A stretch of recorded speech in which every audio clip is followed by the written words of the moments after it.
Now on the CTV News at noon, from Calgary to the capital, pipeline protests, and some demonstrators are being arrested. A kidnapped child rescued in Calgary. And they spotted who they believe to be the suspect and the missing child in this case. How an alert outreach worker helped bring the little girl home. And Prince William reveals the one demand the Queen made in planning his wedding.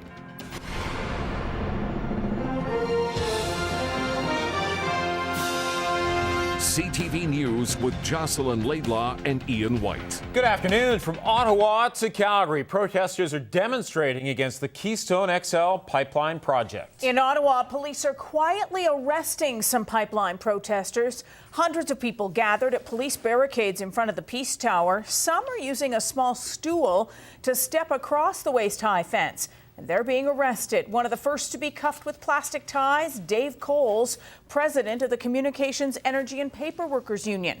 Those seeking to be arrested are moving forward in orderly lines of 6 or 7 at a time, waiting patiently for police to act. Protesters, including one Calgarian we spoke to, say the Keystone Pipeline from Alberta to Texas will harm the environment in both countries. We can put in place legislation like Germany has to like a feed-in tariff. We can look at clean energy jobs. We can say no to the tar sands. We can transition away from this.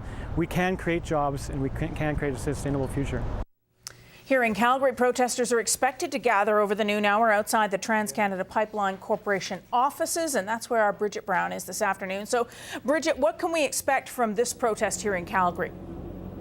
Well, there are a couple of protests scheduled for today, one here outside the Trans-Canada offices and another one at the Government of Canada building around 5:30. That one's scheduled to include a short march to the U.S. consulate. As for Trans-Canada officials, they're in the United States this week at the U.S. State Department hearings. I spoke with one official a few moments ago, and he says the Keystone XL project is actually being scapegoated. He says stopping the Keystone XL project would not stop oil sands development, and the Canadian Association of Petroleum Producers agrees. Keystone XL has become a symbol about the oil sands. It's become a symbol of ongoing dependence on hydrocarbons. And many people think that by shutting down Keystone XL, they can shut down the oil sands. But that is just simply not true.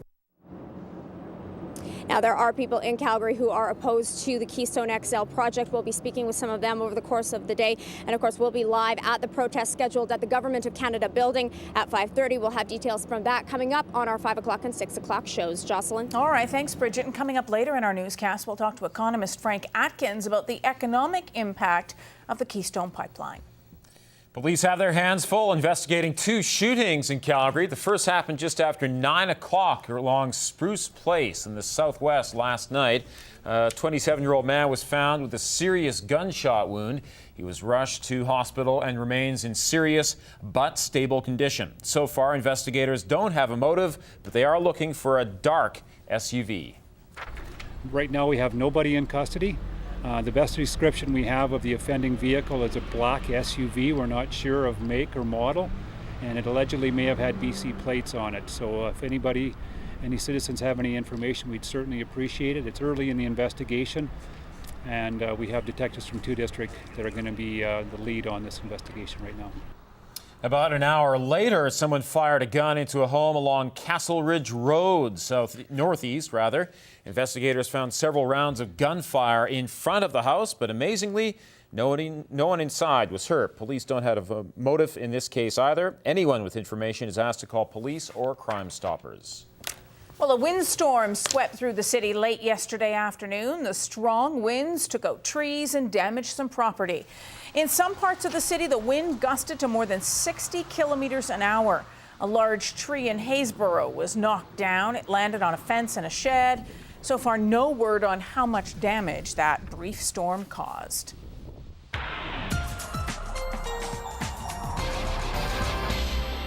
I'm Steve Rothfels in the Skywatch Weather Center. Well, it's not like the weekend, but even with slightly cooler temperatures, very pleasant for fall. That is now looking to the west, and if you look right along the horizon, you can see some thicker clouds starting to push across the mountains here. We'll show you Oh, I guess we won't. The skycast at 16 with a few clouds. Winds west to 26 kilometers per hour. We should make it up to around 20 degrees, even with that increasing cloud during the afternoon. Cloud will be with us tonight. That'll hold the temperature up to 12 degrees with a light wind, and then tomorrow the cloud will clear during the day, but it should be still pleasant with a high of 19 degrees and a moderate west wind. There is some frost in the forecast. We'll tell you when later in the show, Ian. Thank you, Steve. An Alberta dance teacher on trial for sexually assaulting an underage student is again working with kids. 26-year-old O.J. DeMasso, who admitted to having sex with a teen, is awaiting a verdict in his case, but his employer says it's all right for him to be teaching kids in the meantime. Sean Amato reports. O.J. DeMasso is well known for two reasons: his achievements as a hip-hop dancer and for admitting in court that he had sex with the 16-year-old student.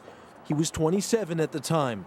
DeMasso has been charged and tried for sexual assault and exploitation, and while he awaits a verdict on those charges, DeMasso has already resumed his career teaching dance to children in the Camrose area. I don't think he's a criminal. I think he's a guy that made a really stupid mistake. In March 2010, DeMasso was fired from this dance studio in downtown Edmonton because of the charges.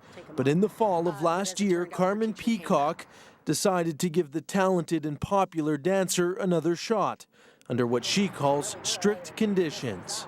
Parents were there for classes. We all sat, we watched. OJ came, he taught, he went home. There's no emailing, texting, Facebooking, BBM, anything with any of the students. Anything had to go through me. DeMasso, who once received national exposure on So You Think You Can Dance Canada, is now listed as an instructor on the website of this rural dance group. He's said to be teaching classes in Strome, Heisler, and Alliance. His web profile has a detailed bio which says he, quote, plans to continue sharing his love for hip-hop and dance with all of his students. There is no mention of the charges he faces, but Peacock says she told the parents of DeMasso's students and they were okay with the situation. I have a 16-year-old daughter who is in OJ's class. As a mother, yeah, you'd never put your kid in a class where you think she's going to be in danger. You just would never do that. Sean Amato, CTV News, Edmonton. A 45-year-old woman has been charged with abducting a 7-year-old child. The young girl is safe at home today after some eagle-eyed outreach workers in Calgary spotted the youngster downtown. That was just moments after an Amber Alert was issued. Shelley McCrugan has more. Fort Macleod RCMP say they were called about the abduction of a 7-year-old girl in the southern Alberta town. The girl and a woman were reportedly last seen hitchhiking on Highway 2 north of Fort Macleod.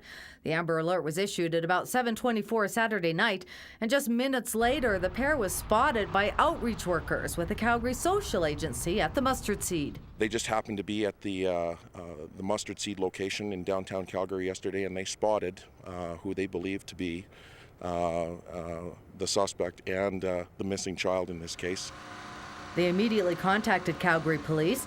Police say a beat unit quickly arrived at the homeless shelter and confirmed the little girl and woman were indeed the pair RCMP were looking for.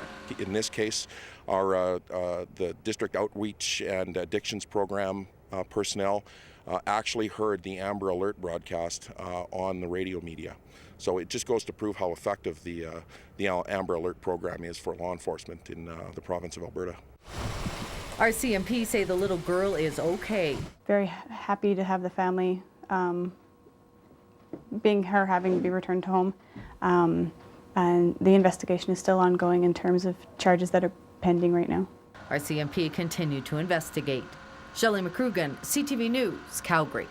And police say it took just 14 minutes from the time that Amber Alert was issued to when the young girl was found. 45-year-old Joanne Elizabeth Smith of Fort Macleod is now charged with abducting a person under 14.